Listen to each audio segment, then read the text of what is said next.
యేసు ప్రభు వారు చెప్పారు, పరిశుద్ధాత్మ దేవుడు మనల్ని సత్యంలో నుండి సర్వ సత్యంలోనికి నడిపిస్తాడు అంటే, అసలు సత్యంలోనికే రాకుండా అంధత్వంలో ఉండి వారు నమ్మిందే, వారు ఏదో ఆచార సంబంధమైనది తెలుసుకున్నదే నిజమని నమ్మి అక్కడే ఆగిపోతున్నారు. కానీ ఆత్మ సంబంధమైనటువంటి ఇదిగో నడిపింపులోనికి, దేవుని యొక్క వాక్యంలోనికి రాబట్టబడలేకపోతున్నారంటే ఒక మూర్ఖపు యొక్క స్వభావాలతో ఉండిపోతూ ఈ లోకానుసారమైన బ్రతుకుతున్నటువంటి వారు చాలా మంది ఉన్నారు.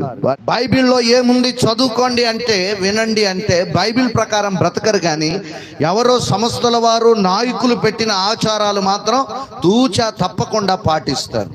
కడుపు మార్చుకొని ప్రత్యేక ఉపవాస దినాలు ప్రకటించుకొని బైబిల్లో ఉన్నాయి. నీ సమస్యల కొరకు, సంఘం కొరకు, కుటుంబాల కొరకు, గ్రామం కొరకు ఎస్తేరు వలె ఉపవాస దినాలు ప్రకటించుకొని ఉపవాసం ఉన్నవంటే చేత కాదు. కానీ ఎక్కడ లేని భక్తి, వాళ్ళెవరో ఒక 40 రోజులు నిష్టగా ఉండి మరల లోకంలో పడి తాగి తిని తిరిగినట్లుగా క్రైస్తవ్యంలో కూడా ఈ శ్రమల దినాలని, పెళ్లిళ్ళు చేయకూడదని, శుభకార్యాలకు వెళ్ళకూడదని, శుభకార్యం ఇంట్లో జరగకూడదని ఎవడు చెప్పాడు? ఇది ఈ వాక్యంలో ఒక్క మాట కూడా లేదు. అలాంటి ఎవరు కల్పించారు? ఇవి మనుషులు కల్పించిన పద్ధతులు, దైవోపదేశములని బోధించి సంఘాలను భ్రమలో నెట్టివేశారు. క్రైస్తవుల యొక్క ఆచారం అంట ఏంటట? ఆచార సంబంధం, మనుషులు కల్పించిన పద్ధతులు. దేవుడు మన కోసం శ్రమను అనుభవించి మనల్ని సంతోషంగా బ్రతకమని చెప్పాడు. 40 పగుళ్ళు 40 రాత్రులు ఆయన దేహాన్ని నలగొట్టుకున్నాడు.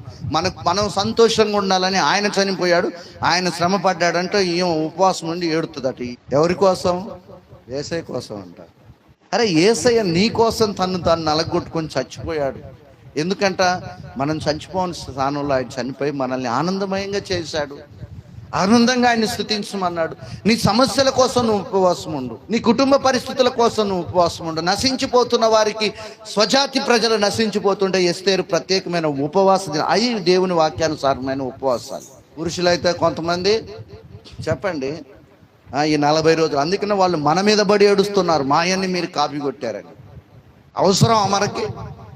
ఇవన్నీ వాక్య విరుద్ధమైన పనులు, దేవుని రాజ్యానికి చేర్చవు ఇవన్నీ.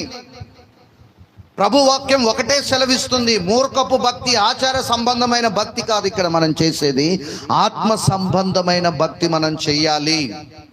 దేవునికి మహిమ కలుగును గాక.